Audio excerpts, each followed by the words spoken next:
Good morning, everybody. Good morning. We're going to get started. We have some of our members are going through security, so they'll be drifting in here shortly. I know Senator Sanders has another commitment, but we're here today for an important reason. I am the president and CEO of the National Committee to Preserve Social Security and Medicare. My name is Max Richmond, and we are here today to deliver more than 65,000 petition signatures to members of the Senate from National Committee members and supporters around the country. These are members of our organization who cannot believe what they're hearing in the last few weeks, that Social Security, Medicare, and Medicaid benefits are being considered as a trade-off, as a bargaining chip during this lame duck fiscal debate. Today's delivery follows one we did a couple weeks ago on the House side. We delivered 110,000 petitions to House members with basically the same message, which is, in short, hands off, no cuts to Social Security, Medicare, and Medicaid. And we appreciate Senator Sanders and Senator Sherrod Brown being here to accept these petitions on behalf of the Senate. We will hand deliver all the computer printouts today and tomorrow, and this is a symbolic presentation. This is a copy of the petition. These are some of they wouldn't let us bring all the boxes in, Senators. It would have taken too long, of the printout of the people who have signed these petitions.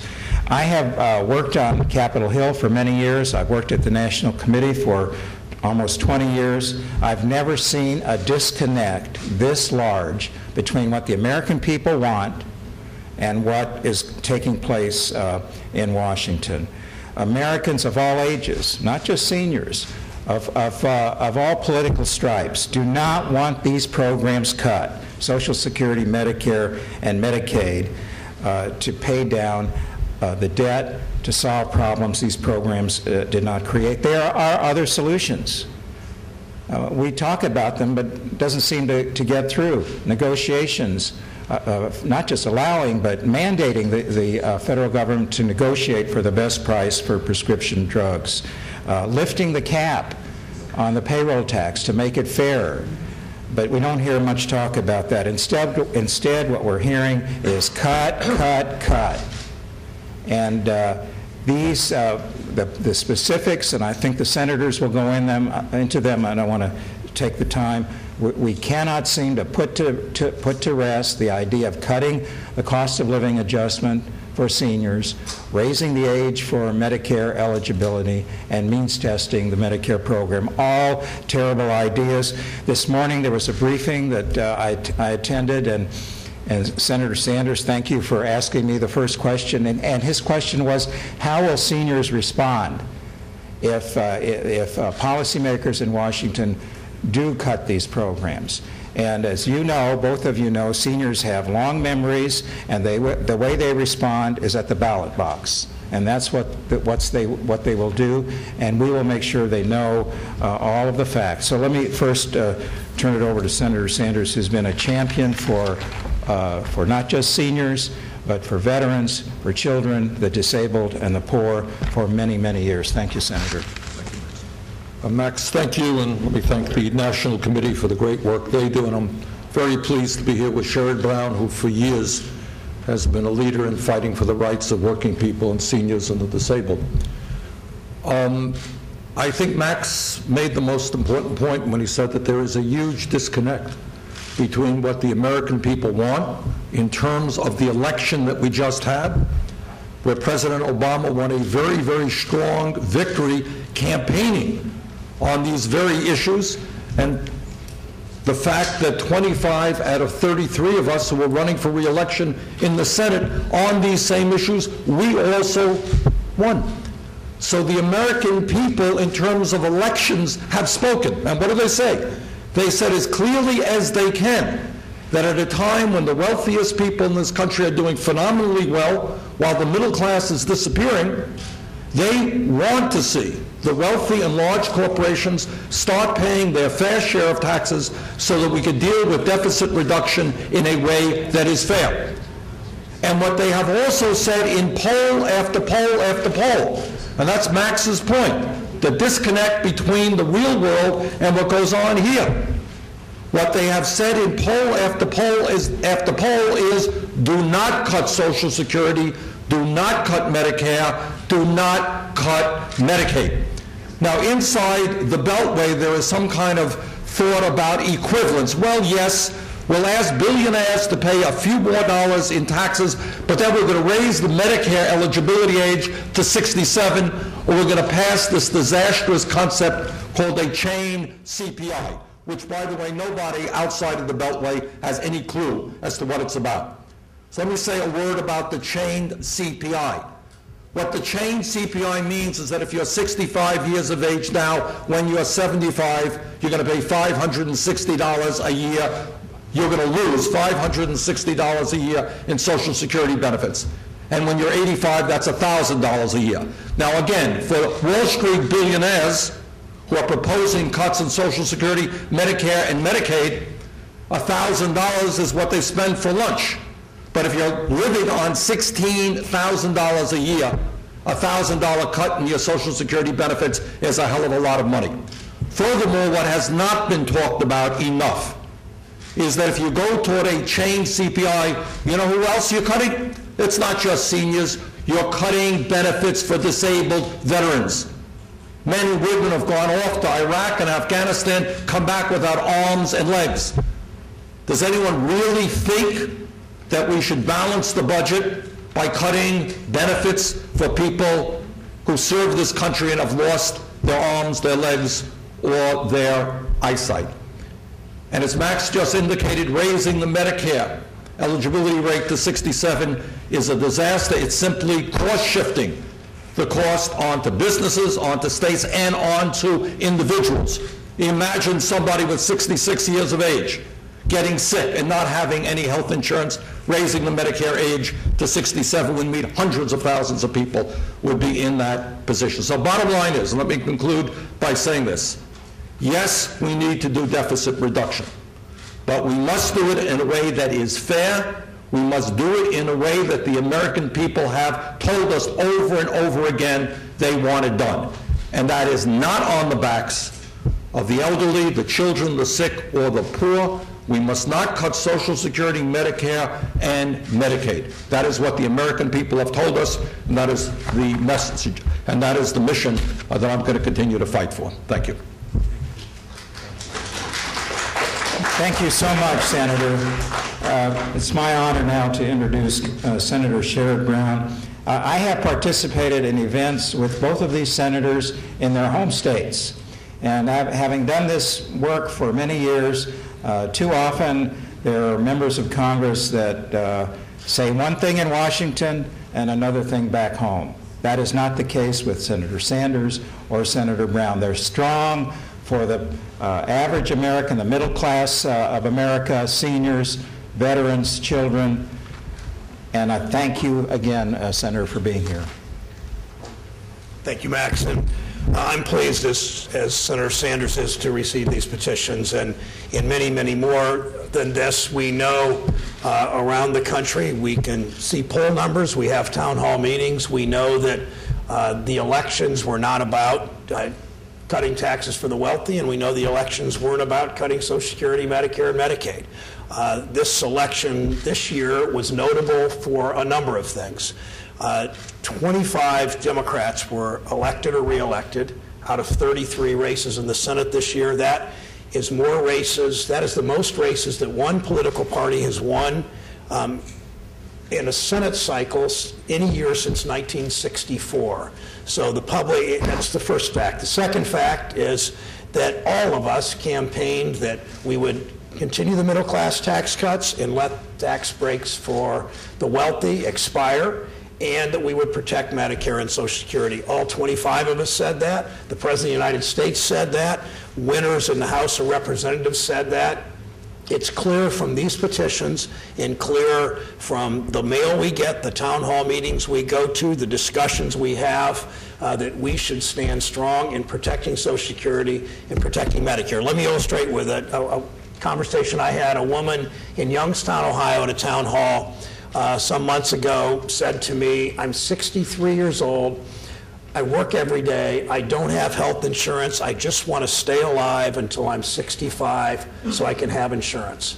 Imagine that. Her goal, her primary goal in life is to find a way to stay alive until she can have health insurance. Yet, some people in this town that dress like this, that call Social Security and Medicare an entitlement, that's what they call it. That's not what people that paid into Social Security paid into Medicare every day of their work lives, and 90+% of Americans pay into Social Security every day of their work lives. They don't call it entitlement. They call it an earned benefit or an investment. That's why our covenant with them, our covenant as elected officials, as people in this town that dress like this, our covenant with a steel worker, with a retail worker, with a woman that cleans hotel rooms, with somebody that works retail, with somebody that works in manufacturing, with somebody that works construction. Our covenant is that that defined benefit is there when they become eligible, not to expect a steel worker, a factory worker, a woman that's on her feet all day long in a diner, not to expect them to work until they're 70 before they can draw Social Security or before they can be eligible for Medicare. That is as clear to me from this election and as clear to me as clear to me from the mail I get and the calls I get and the conversations at town halls and individually that I have with people. It is as clear as the day is long. I'll close with this. In my state, not much different from around the country, almost 2/3 of Social Security beneficiaries rely for more than half their income on Social Security. About 1/3 of Social Security beneficiaries rely on Social Security for almost their entire income. 2 million Ohioans have paid into Social Security their entire working life. Our commitment needs to continue to be to stand up for them. The president needs to stand strong on letting the tax breaks for the wealthy expire, not trade anything for it, not say, oh, we'll give you Republicans or we'll give you Wall Street some cuts in Social Security in order to get the tax break. No, the negotiations start after the tax cuts expire. Once Republicans should pass the middle class tax cuts, extend them, letting the others expire, then let's do the negotiations. I hope we can do that now, not wait till January 1st. None of us wants to wait till January 1st, but the important thing is the middle class tax cuts continue, that the tax breaks for the wealthy expire December 31st, and that we protect Medicare, Social Security, and Medicaid. Thank you. Thank you so much, Senator. I want to thank our members who came in. I'm sorry it took a while to get through security, but you're always there when we need you, and I really, really appreciate it. Thank you for showing up again today. The final speaker is Bruce Smith. If you'd come up, he's a National Committee member and advocacy volunteer, and happens to be someone who actually signed one of these petitions. And I've asked him to make a few brief remarks. Thank you. Thanks very much, Matt. Yeah. Good morning. My name is Bruce Smith. I'm a 68-year-old retired school teacher from Prince William County, Virginia. I'm pleased to be here today with the distinguished senators and with National Committee President Max Richmond to help deliver thousands of petitions signed by concerned advocates like myself who do not believe that cutting Social Security, Medicare, and Medicaid is reasonable or a fair solution to this fiscal crisis. I'm a Social Security survivor. My dad died when I was 14 years of age. My mom had to work 2 jobs and depended on my survivor's benefits so I could finish school. There was no way I would have finished college if it hadn't been for those, which went on to age 22 then, and that should be re-extended. They ended 18 now. So I understand how Social Security protects families, children, and disabled seniors. This program is too important to let it become a bargaining chip in the negotiations in this fiscal crisis. It didn't create that problem and shouldn't be used as an excuse for solving the problem. I've heard there are some serious discussions about changing the formula for the annual cost of living adjustments. Doing so would not only hurt seniors, but millions of children who rely on survivors' benefits. Every dollar of this monthly benefit helps our families maintain a decent standard of living. Why do some in Congress think it's okay to cut our financial lifeline? They say this is something that younger generations could prepare for and get used to. Well, as a father and grandfather, I can tell you my children are already trying to survive in a struggling economy. I don't want their struggle to get any harder on down the line because some in Congress decided to cut their benefits as some sort of a trade-off. Over the past 10 years, as we suffered Wall Street's caused financial collapse and both the human and financial burdens of two wars, the very wealthy have seen their profits and their grip on our economy increase. It's time that they start paying their fair share in taxes. If Congress is really concerned about the future of Medicaid and Social Security, these issues should be taken up outside of any crisis discussion. We need leaders who care about these programs to develop long-term solutions. Because if any changes to these programs don't result in strengthening benefits and improving financial stability, then the real crisis will be at the doorstep of every working and retired family. As an advocate for senior citizens and public education, I understand how important it is to help all citizens to have a voice in government, to speak up for those who cannot speak up for themselves, to show collective strength when our leaders aren't representing our best interest or the interest of its citizens. That's why we need groups like the National Committee to Preserve Social Security and Medicare, who bring the voices of people to Washington.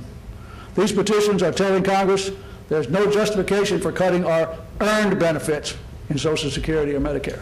Thank you. Thank you, Bruce. I'm so pleased that you're here and that you're such an active member of our organization. The senators are leaving. If you have any questions of the senators or of me. Any questions? Okay. Well, My name is Dennis Mason. I'm with the Executive Intelligence Review. that's what, the LaRouche Group? Yeah.